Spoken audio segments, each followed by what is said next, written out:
اگر ہم سنی سنائی باتیں سنیں گے نا، فلاں نے یہ کہہ دیا، فلاں نے یہ کہہ دیا، فلاں نے یہ کہہ دیا، تو میرے بھائیوں اور بہنوں پھر وہ ایسی ایسی چیزیں ہوں گی اللہ معاف کرے آپ امیجن نہیں کر سکتے دین کے بارے میں.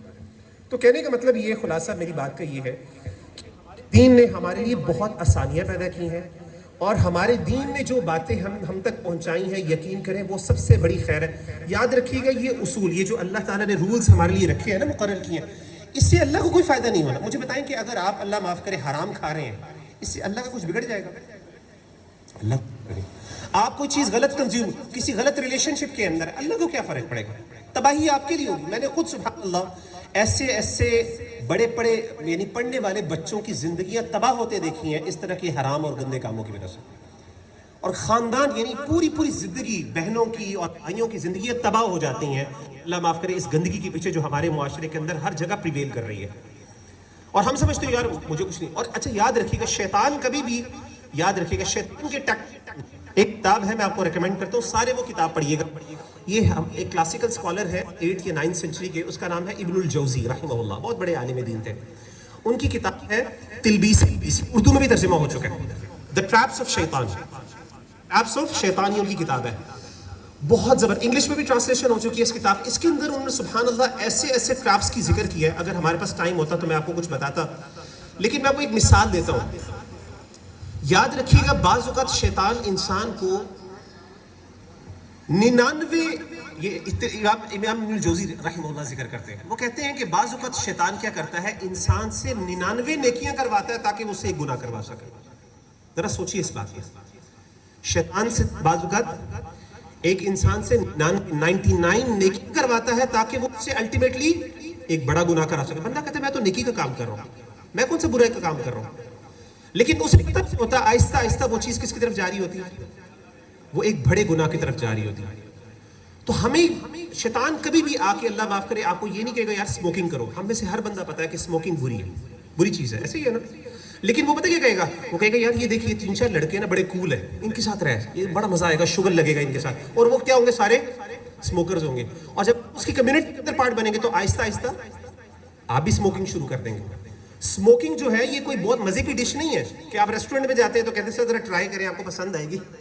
اسموکنگ جو لوگ اللہ معاف کرے کرتے ہیں ان کو شکار ہے، ان کو پتا ہے کہ انتہائی بد ذائقہ اور اس کا گندا ٹیسٹ ہوتا ہے. لیکن اس کے باوجود اور نقصان دہ، انسان کو پتہ چل رہا ہوتا ہے یار اندر تباہی مچ رہی، لیکن اس کے باوجود ہم لوگ کیا پیئر پریشر دوستوں کی وجہ سے پی رہے ہوتے ہیں، کول لگنے کے لیے مختلف ریزنز ہوتے ہیں. تو شیطان کبھی بھی آپ کو ڈائریکٹلی کسی گناہ کی طرف نہیں لے کے جائے. اس کو پتہ ہی مسلمان ہے، یہ کبھی بھی اس کی طرف نہیں جائے گا. وہ کبھی نہیں کہے گا جا کے شراب پیو، وہ شرابیوں کے ساتھ آپ کو ملائے گا. اسی طریقے سے وہ کبھی نہیں کہے گا اللہ معاف کرے زنا کرو. وہ کہے گا نہیں یار یہ تو یار اسے اب تم کلاس، اب تم نے تو نوٹس شیئر کرنے ہیں نا، تم نے تو پڑھنا ہے یار، کمبائنڈ اسٹڈی کرنی ہے، تم تو کسی نالج کے لیے ایک دوسرے کے بینیفٹ کے لیے بات کر رہے ہو نا. اس طرح کی چیزوں سے آہستہ آہستہ وہ لے کے جائے گا اس طرح کی برائی کی طرف، اللہ معاف کرے. تو شیطان کے ٹریپس کو سمجھیں اور اس کے لیے آپ کو دین کو پڑھنا ہوگا. اور میں نے بتایا کہ اگر اللہ تعالیٰ نے کسی چیز سے آپ کو منع کیا ہے تو اس کو سمجھے کہ اللہ تعالیٰ نے اپنے لیے نہیں منع کیا، اللہ تعالیٰ نے آپ کی خیر کے لیے یہ حکم دیا. قرآن مجید کی آخری آیت میں آپ کے سامنے پڑھتا ہوں، اس سے انشاءاللہ بات ختم کرتا ہوں. اللہ تعالیٰ فرماتے ہیں، جیسے کہ مشہور سورۃ البقرہ کی آیت کا پارٹ ہے، کتب علیکم القتال وکرہ لکم وعسى ان تکرہوا شیئا وهو خیر لکم وعسى ان تحبوا شیئا وهو شر لکم واللہ یعلم وانتم لا تعلمون. یہ کنکلوژن ہے. اللہ تعالیٰ فرماتے ہیں کہ میرے بندے عین ممکن ہے کہ کوئی چیز تیرے لیے ناپسندیدہ ہو، تجھے ناپسندیدہ لگے، لیکن تیرے لیے وہ حقیقت میں بینیفیشل ہو. اور یہ بھی ممکن ہے کہ ایک چیز کو تم اپنے لیے اچھا سمجھو لیکن وہ تمہارے لیے بری ہو. اور کنکلوژن کیا ہے، واللہ یعلم وانتم لا تعلمون، اللہ جانتے ہیں تم نہیں جانتے. جس دن ہمیں یہ مان لیا کہ اللہ جانتے ہیں اور ہم نہیں جانتے، جس دن ہمارے دل کے اندر یہ چیز آ گئی کہ میرا رب جانتا ہے میری نالج کم ہے، تو انسان اس وقت ایٹ لیسٹ اس کی امپروومنٹ شروع ہو جائے گی، اس کی اصلاح شروع ہو جائے گی. ٹھیک ہے. تو اسی طریقے سے آخر میں ایک چیز خاص طور پہ جو ہمارے یہاں پہ ماشاءاللہ آپ کے ڈائریکٹر ہیں، سر ہیں، انہوں نے بھی ایک بات کی طرف اشارہ کیا. وہ کہتے ہیں کہ اس کی طرف ضرور ہمارے ہاں سوشل میڈیا کے اوپر ایک دوسرے کے خلاف بہت زیادہ طوفان بدتمیزی کا آغاز ہو چکا ہے. سوشل میڈیا نے کیا کہ میڈیا کے بہت سے جہاں فوائد ہیں وہاں پہ نقصان یہ ہے کہ سوشل میڈیا نے ہر بندے کو ایکسس دے دی کہ وہ جو بھی چاہے جب چاہے اور جس کے بارے میں چاہے وہ کہہ سکتا ہے. یوٹیوب جو ہے نا، یوٹیوب کا مینٹرا کیا ہے، ان کی مشن سٹیٹمنٹ کیا ہے، پریفر کرنے پر کسی کو کوئی اختلاف نہیں ہے. اب اس میں 2 اوپینینز پائی جاتی ہیں. کچھ اسکالرز کہتے ہیں کہ چہرے کا پردہ نہ بھی کرے تو کوئی مسئلہ نہیں، گناہ نہیں ہے، لیکن بہتر ہے کرے. دوسرے کہتے ہیں نہیں فرض ہے، نہیں کرے گی تو گناہ ہے. ذاتی میرا رجحان کیا ہے، اس میں بہت سا ڈفرینس آف اوپینین، بڑے بڑے اسکالرس کا اختلاف ہے. میں ذاتی طور پہ سمجھتا ہوں کہ بہنوں کو چہرے کا پردہ کرنا چاہیے. اور دیکھیں اس کی ایک لاجک سمجھیں. میں ہمیشہ لاجک کو ضرور اہمیت دیتا ہوں کہ اگر آپ یعنی ہمیشہ جب بھی آپ مسئلے کو سمجھتے ہیں نا، کوشش کیا کریں کہ جو اسکالرز جب آرگیو کر رہے ہیں ایک دوسرے سے تو دیکھیں کہ کیا ان کے پیچھے فریم آف مائنڈ کیا ہے، کس وجہ سے وہ کر رہے ہیں، یعنی ان کے پیچھے کیا بیک اینڈ پہ چل رہا ہے، لاجک کیا ان کی. جو علماء اس کی فرضیت کے قائل ہیں وہ کہتے ہیں دیکھیں اللہ تعالیٰ نے یعنی پردہ کیوں رکھا ہے؟ فتنے سے بچانے کے لیے نا، تاکہ مرد اور عورتوں کے درمیان یعنی ایک عورت کی جو خوبصورتی ہے وہ کنسیلڈ ہو اور وہ مرد اس سے ایکسپوز نہ ہو، تاکہ مرد اس کو یعنی اس کے طرف اس کو اپروچ نہ کرے. بنیادی طور پہ یہ تو چہرہ جو ہوتا ہے خاتون کا، میں سمجھتا ہوں جہاں پہ پورا جسم اس خاتون کا اٹریکٹیو ہوتا ہے، مرد کے لیے میں سمجھتا ہوں چہرہ بھی اٹریکٹیو ہوتا ہے. یعنی کوئی بندہ یہ کہے جی چہرے سے مجھے کوئی فرق نہیں پڑتا، صرف جسم سے ہی فرق پڑتا ہے، ایسی بات نہیں ہوتی. چہرہ بھی بہت زیادہ اٹریکٹ کرتا ہے، بلکہ چہرہ فرسٹ ایکسپوجر ہوتا ہے جس کی وجہ سے انسان اٹریکٹ ہوتا ہے. تو اس چیز کو سامنے رکھتے ہوئے میرا رجحان اسی بات پہ ہے بہرحال کہ خواتین کو چاہیے کہ وہ اپنا چہرے کو اور میں آپ کو ایک بات بتاؤں، نہ صرف اس سے خوبصورت خواتین ہراسمنٹ سے اور مردوں کے غلط اپروچ سے بچ جاتی ہیں، اس کے ساتھ ساتھ جو بیچاری اگر ایوریج لکنگ خواتین ہیں وہ بھی اللہ معاف کرے ہراسمنٹ سے بچ جاتی ہیں. کیونکہ ہوتا یہ اللہ معاف کرے کہ ہمارے ہاں نیچرل مینٹالٹی ہے، اگر کوئی خاتون اگر شکل کی خوبصورت نہیں ہوتی تو آس پاس کے جو لوگ ہوتے ہیں اللہ معاف کرے وہ اس کے بارے میں غلط رویہ اختیار کرتے ہیں. یعنی یہ ہر قسم کی ایکسپلائٹیشن ہے خاتون سے. تو میں نے دیکھا کہ چہرہ نقاب کرنے سے نا، اچھا اس سے فائدہ یہ بھی میں نے بڑا دیکھا کہ چہرہ جو خواتین نقاب کرتی ہیں نا، مرد نیچرلی ایک ڈسٹینس مینٹین کرتے ہیں ان کے ساتھ. نیچرلی ان کو پتہ ہے یار یہ اس کے ساتھ میں زیادہ اس سے فری نہیں ہو سکتا، اور اللہ بھی یہی چاہتے ہیں اس سے. کیونکہ دیکھیں اصل کام کیا ہے کہ مرد کی ریسٹرکشن لگائے باؤنڈری. تو ایک خاتون جب نقاب کرتی ہے یا اپنے آپ کو چھپاتی ہے، کور کرتی ہے، تو وہ ایک مرد کو میسج کیا دیتی ہے کہ بھئی تمہاری یہ لمٹس ہے، اس سے آگے تم نہیں آ سکتے. اور یہی میسج اللہ دینا چاہتے ہیں. لیکن ایک خاتون جتنی اپنی سکن کو ایکسپوز کرے گی، نیچرلی یہ ایک ہیومن سائیکالوجی ہے، جتنی اپنی سکن کو ایکسپوز کرے گی اتنا زیادہ مرد کو یہ فیل ہوتا ہے. اور میں بتا رہا ہوں بہنوں معذرت کے ساتھ اور بھائیوں معذرت کے ساتھ، ایز اے مرد مجھے پتا ہے یہ بات کہ مردوں کے چہرے ذہن میں بات آتی ہے کہ یار یہ شی از ویری ایزیلی اپروچیبل، ہم اس کو بڑے آرام سے اپروچ کر سکتے ہیں. یہ اللہ نے مینٹالٹی رکھی ہے مرد کی، اور مرد پھر نیچرلی انکلائنڈ ہوتا ہے اس کی طرف، انڈائریکٹلی یا ڈائریکٹلی، کانشیسلی یا انکانشیسلی. تو ایسے موقع پر میں سمجھتا ہوں بہتر یہی ہے اور پسندیدہ ہے. اور اگر بالفرض فک کو سائڈ پہ کر لیں، انشاءاللہ اللہ کو راضی کرنے کے لیے اگر کوئی خاتون کرتی ہے اس میں انشاءاللہ اس کو فائدہ ہی فائدہ ہے. تو اللہ تعالیٰ جو سنا ہے اس کو سمجھنے اور عمل کرنے کی توفیق عطا فرمائے. جزاکم اللہ خیر آپ سب کا، ماشاءاللہ آپ کی مینجمنٹ کا بھی کہ آپ لوگوں نے ہمیں بلایا یہاں پہ. السلام علیکم و رحمۃ اللہ.